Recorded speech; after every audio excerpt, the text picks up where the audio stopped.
One Piece is simply the best manga of all time. I am rock hard right now. This is some 11 out of 10 peak fiction stuff. Katakuri, Yamato, Marco, Shanks, Blackbeard, Hancock, and Koby. How much better can One Piece get, really? Oda-sensei has blown the door for a fantastic finale of the story wide open with a ton of intriguing and frankly unpredictable storylines wide open. The formation of Cross Guild with Crocodile, Mihawk, and Buggy teaming up, I think no one could have seen that coming.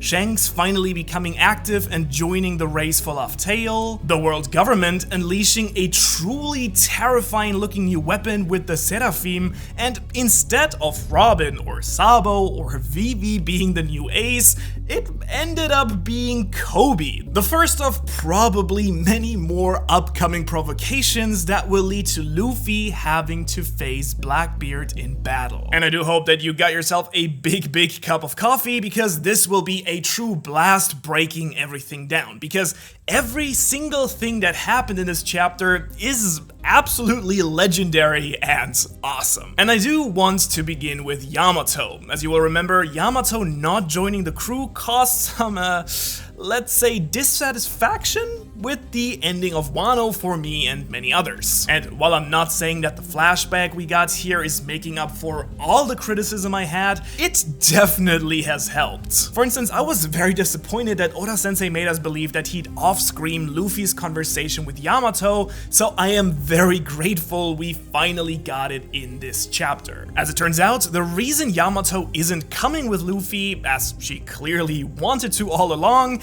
is not because she suddenly wanted to sightsee more of the place where she was kept prisoner her entire life, but to help Momonosuke protect Wano in the absence of Kaido's presence. It seems that everyone has taken Ryokugyu's words very seriously, that now that Kaido is no longer the ruler of Wano, there is nothing anymore deterring powerful pirates or the marines to attack the island and come for its riches and its road poneglyph. And so Yamato has decided to keep her true goal from Momo in order to not hurt his feelings for not being strong enough yet to handle everything on his own. I think it's a very reasonable decision that is a way better explanation for Yamato staying behind than the sightseeing one, you know? And I'm curious what Yamato is going to do with all the time that she now has in Wano. I'm still sad that she didn't join right away, but I really hope that Luffy will be coming back for her sooner rather than later.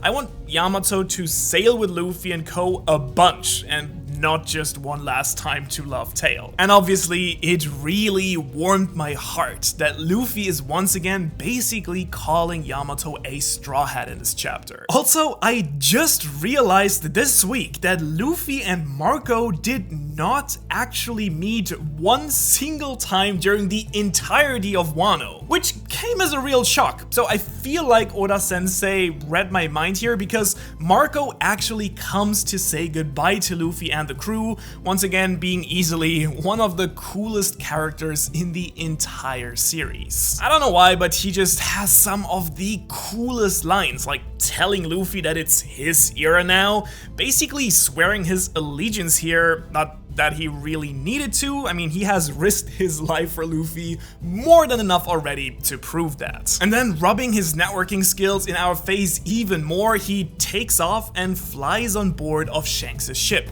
burying any last remaining doubts really that Shanks could be some sort of villain. Even though the interaction we get between him and the Red Hair Pirates is pretty short here, it is so damn satisfying. I don't know about you, but reading this, I couldn't help but grin all the way through. It's so cool to see the respect between these legends and the way that they fool around with each other. I mean, you can almost feel the presence of Roger and Whitebeard's friendly rivalry in the air here. Also, Shanks asking Marco a second time to join his crew is hilarious. You remember that he did that before when he came to talk to Whitebeard about Teach. So no wonder that Teach is in this chapter as well. It also proves once again how powerful and capable Marco truly must be.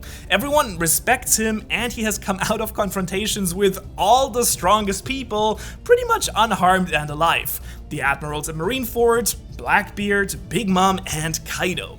This man truly is indestructible. I would personally put him in the same category as Ben Beckman, Rayleigh, or Zoro, who are still not too far away in power to their captains. The Red Hair Pirates then drop Marco off at Sphinx Island, which I think is actually really important because the way that I read this chapter, this basically means that Luffy and the Straw Hats won't be going to Sphinx Island after all, as some people have speculated. I mean, if that were the case, I feel like Marco would have said something about meeting again or something similar, or even sail with the Straw Hats right away. I mean, that doesn't mean that Sphinx Island is off the table completely as the next island, or that Luffy will never go there. I mean, I really hope they do visit Ace's and Whitebeard's grave. But I personally still hope and believe that the Straw Hats are going to Elbaf next, and not Law or Kids. I laid out all the reasons for that in this video here, so check that out later if you're interested, because as much as I'd love to speculate more about the Straw Hats' next adventure, we don't have time for that right now. We have to move on from one of my top 5 favorite characters, Marco,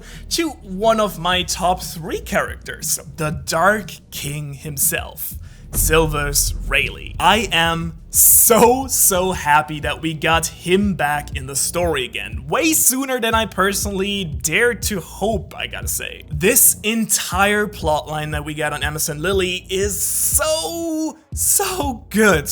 Like, what? Not only do we get a battle sequence, we get one with some of the coolest characters in the show. Hancock, who we haven't seen get serious at all before this, and Blackbeard, who barely gets any screen time at all to show off his ridiculously overpowered devil fruit. And of course, Koby, who, let's be real, has grown a lot, but is clearly not quite yet on that level necessary to make any real impact here. But let's start from the beginning. We basically get a continuation of the little interlude we got during Wano, where Koby was sailing towards Amazon Lily in order to capture Boa Hancock. Parallel to the events of the raid, there seemed to have been a battle between the Navy fleet and the Kuja tribe. Now, usually Hancock and her warriors would probably easily have overpowered the marine troops here. However, they haven't come alone. We finally get the first glimpse at the result of the SSG, the Special Science Group,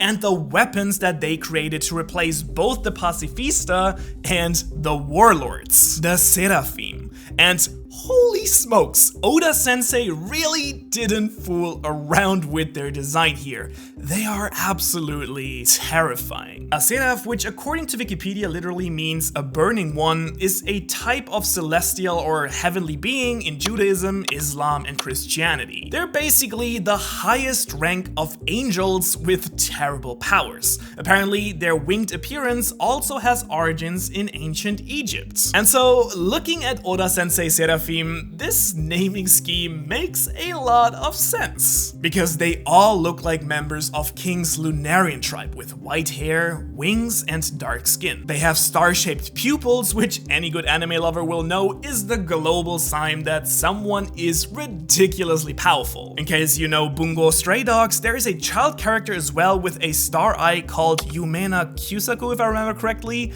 that has a pretty terrifying power as well. Now, clearly, these new humanoid weapons are a combination of different types of research that we have seen throughout the story. Kuma cyborg technology, the research conducted on a young king before he was rescued by Kaido, and interestingly enough, genetic research involving the former warlords. The two Seraphim that we see do look a lot like a young Mihawk and, as they mention themselves, a young Boa Hancock.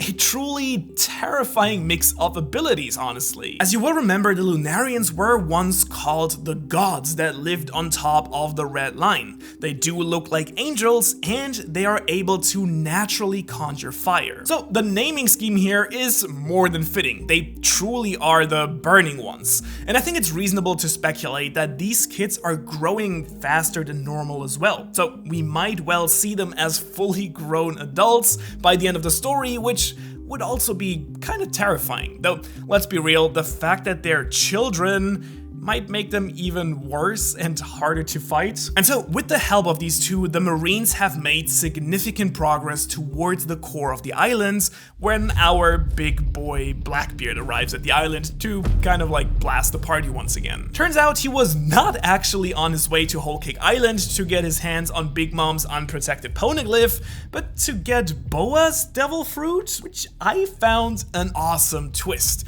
We all know that Boa Hancock was truly powerful, but the fact that Blackbeard thinks that her devil fruit power is so important and necessary that he can let the Marines have it instead is such a cool reveal, really. I really wonder why he wants it so badly though. I mean, we can see how devastating it is here, but still. I saw someone speculate that maybe this fruit has something to do with rocks because, you know, it can turn people literally into rock. Interesting idea, I think. I also think that people tend to think that Hancock's Mero Mero no Mi requires the victim to fall in love or lust after the user, but I think it's also very possible that you can simply use the fruit with any strong emotion towards the user. And I mean, people really do tend to hate Blackbeard, which would then work pretty great. Or he intended to give it to Katarina Devon, who can then imitate Hancock. That would actually be pretty smart. Though we still don't know if just anyone can theoretically eat two devil fruits using Blackbeard's method, or if it's something special about his body. And so he's now been patiently waiting to come for this specific devil fruit,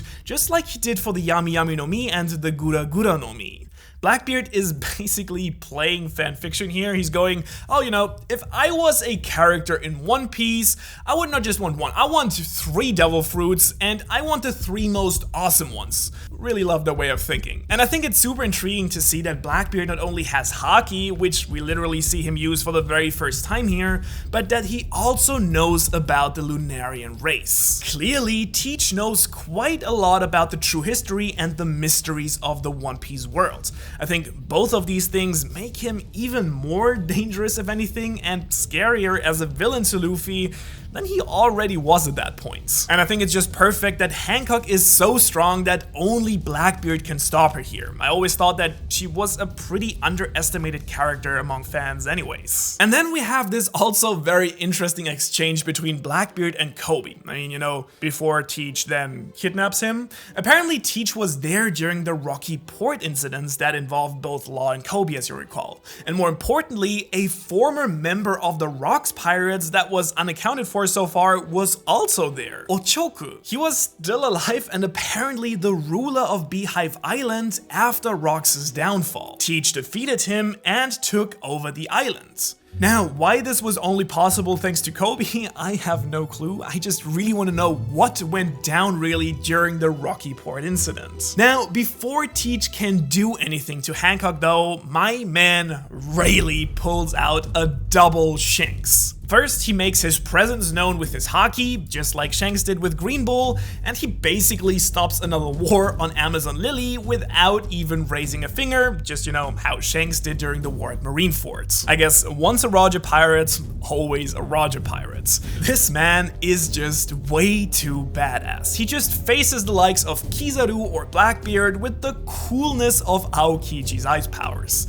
Can't get enough of this man. How badass can one person be? Well, let's be honest, you know as well as me that the most badass person is whoever has subscribed to this channel. Easy. Clearly, Blackbeard was not interested in fighting Hancock and Rayleigh at the same time here. Plus, his crewmates would have died if he killed Boa Hancock, though we don't really know if he would actually care. And so Teach and the Marines leave the island, and apparently Teach took the chance to take Koby during that withdrawal. Super curious about this plotline and how it will play out, because who will come to Koby's aid? The Marines? Sword? Garp? Luffy? Maybe a team up between Luffy and his grandfather? Huh? Doesn't that sound awesome?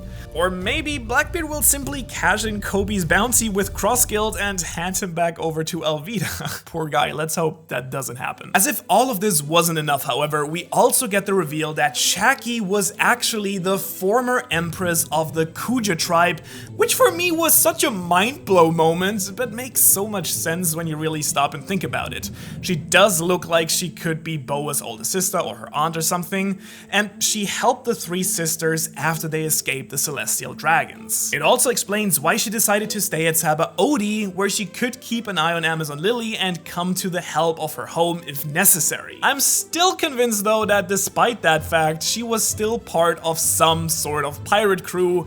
Hopefully rocks. So much hype. The Seraphim once again proved just how much Oda sensei loves to include myths and religion into the story. He did the same for sun god Nika and even Zoro and his Ashura powers. If you want to know how and what it means for the story, then you really shouldn't miss out on that video right here.